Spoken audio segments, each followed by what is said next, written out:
welcome back to Train Them Up. My name is Allie.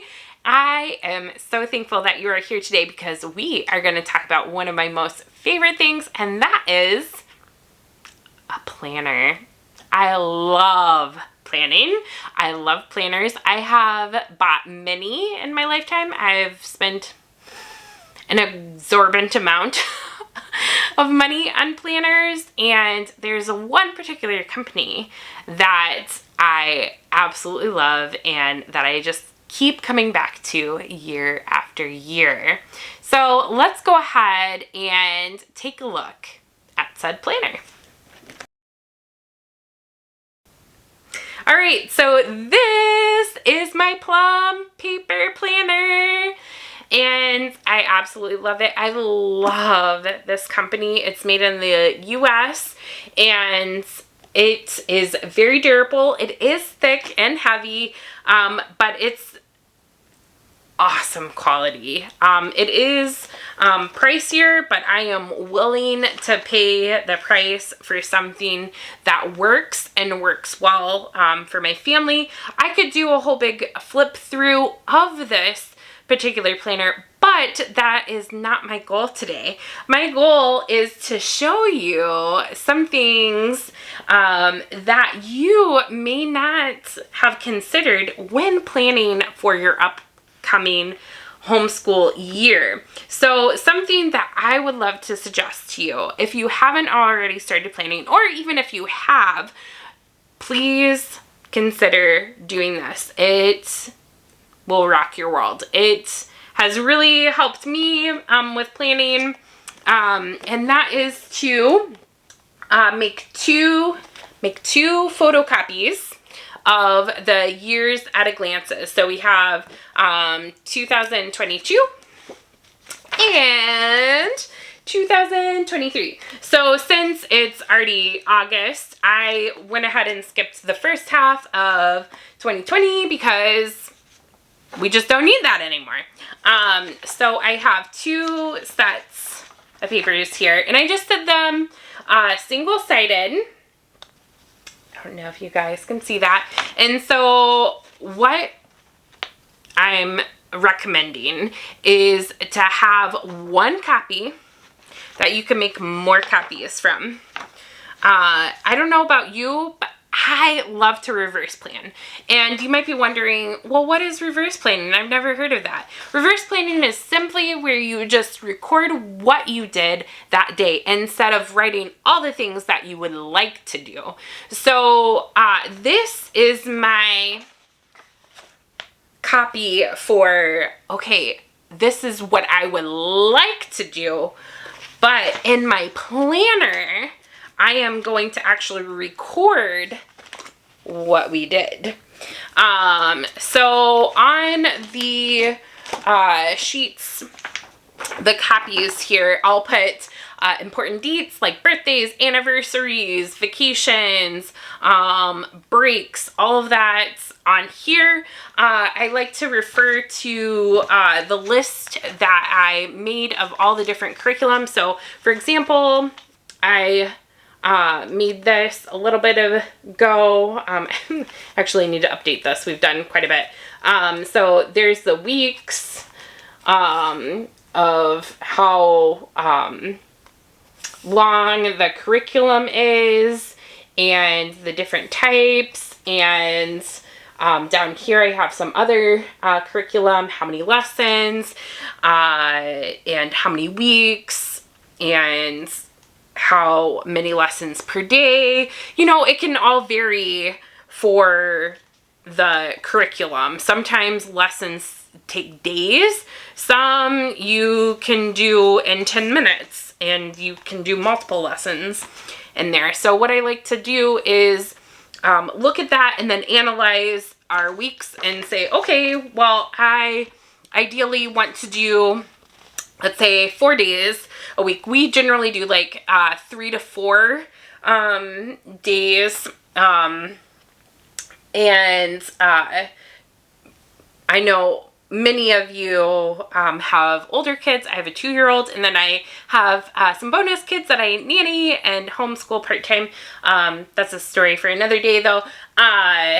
And so just for the sake of this video, let's just pretend that we are homeschooling 4 days a week. So I would put, or I would highlight the days that I would like to homeschool, and then maybe in a different color on a Friday for Fun Fridays, or Wacky Wednesdays, or Wonderful Wednesdays, whatever you want to call them, or co-op days, having those in a different color. That would be great to as a visual cue of like, okay, that's something different. And then having a key. I love how the PLUM planners have a lot of white space, so I could write the key to that up there, and just kind of begin to break up the year based on our schedule and what it looks like. And so ideally, I would do all of that for the entire school year and say, okay, I want to be done by, I don't know, August 15th or what have you, for this upcoming school year, because we're like year round. I like to say that we're life schoolers, especially since my daughter's 2. Like, we're just living and learning all day long, and I just follow her motivation, and she just is so curious and so interested about everything, and I love it. Not necessarily the 489 questions that she asks me every day, but I love how interested she is in all the things. It's so fun, and it's re-sparked my curiosity and eagerness to learn as well. So anyways, let's get back on track here. So highly recommend having copies of the year at a glance, and then that way you can use your actual planner to record what exactly you did. Tip number 2. So in a traditional school, whatever that is supposed to mean, sending your kids into a public school or even private school, they would have a parent-teacher conference, right? Well, I'm going to propose this to you. Schedule a parent-teacher conference in your planner. Write it down. Make a date for me, myself, and I, and that you're just gonna sit down and review your homeschool and how it's all going. Have a mom and teacher conversation with yourself and be real, be honest of what isn't working, what's working really well, what needs improvement, what doesn't, just as a self-check. I think that's so important. And I did this last spring, and it was super helpful for me. I was in a place where I just needed to let some things go, and the freedom and flexibility of homeschooling is that you can do that. You can change things up as much or as little as you want to. So I think it's important to track things, because if there does need to be a change, you need to know what to change. And if you're not tracking, then that you don't know what to change. So reverse planning and scheduling those parent-teacher conferences with yourself will make a huge difference.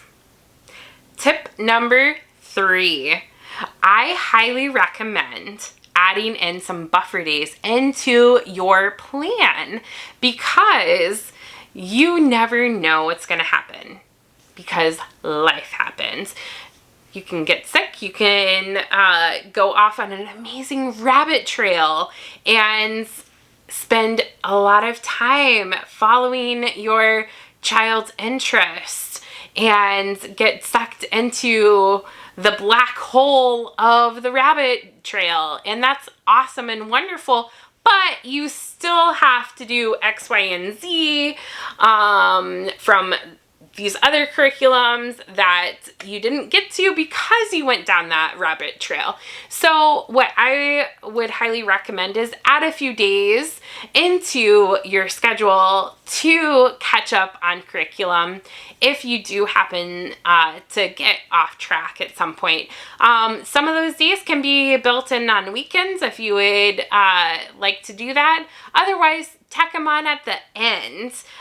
So I know many moms, especially those who homeschool year-round, there's like 6 weeks and 1 week off. Maybe do 6 weeks and then half a week where you have off, and then the other week you have as buffer days, or maybe it's a week and a half.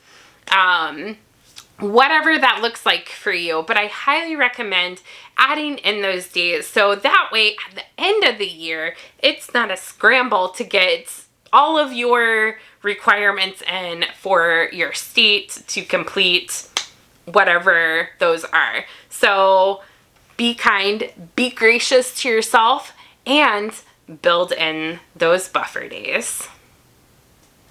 Tip number 4, teacher work days. Yep, you heard me right. Teacher work days. Yes, those are a thing for homeschool moms too. Make sure you take the time to take care of your homeschool and all of the things. There are endless tasks to do in order for prepping homeschool. Now, whatever that looks like for you, I don't know if you have crazy science experiments that needs hours of prep, or if you have a whole bunch of laminating or printing that you need to do. Whenever you feel like you need to do that, do it. Plan it out. I like to schedule 1 day a month where I just take the whole day and I get all of the planning that I need done. I'll get all of the laminating, all the cutting out, and all the prep work done. That's what works for me. Might not work for you. If you have a really busy schedule, maybe it's something where you need to have teacher work hours or a prep hour. And on Sunday nights where your spouse is just watching the kids for that amount of time, or you ship them off to their grandparents or aunt and uncles or even a friend's house where they're occupied, busy, and you can focus on preparing your homeschool for success. And I truly believe that when we feel like we're prepared, everything else just goes like so much smoother. Am I right? All right, so plan those teacher work days or hours, whatever works best for you. Tip number 5, last but not least, self-care. Plan self-care. You deserve it, mama. You are so hard working. We have many, many hats as homeschooling moms. We're the laundress, the nurse, the superintendent, principal, teacher, spouse, mom, baker, cooker, cleaner. The list goes on. Chauffeur, just to name a few.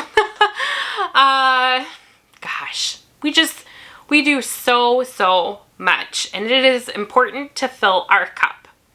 Make sure you're getting in God's word every day.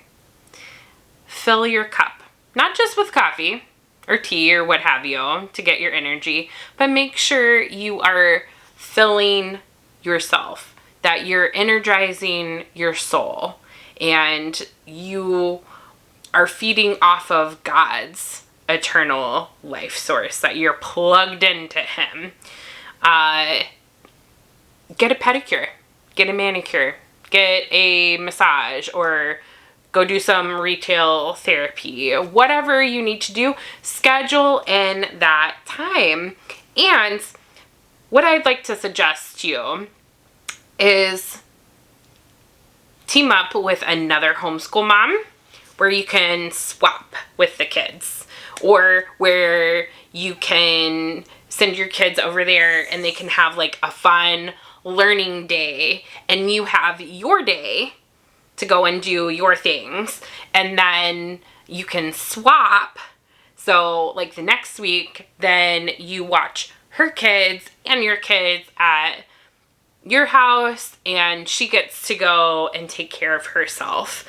Childcare is very expensive, I know, because I'm a mom, and also because I provide childcare.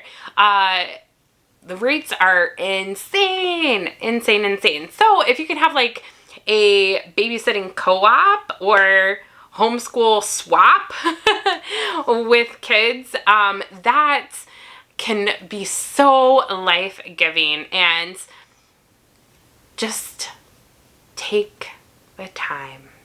Slow down.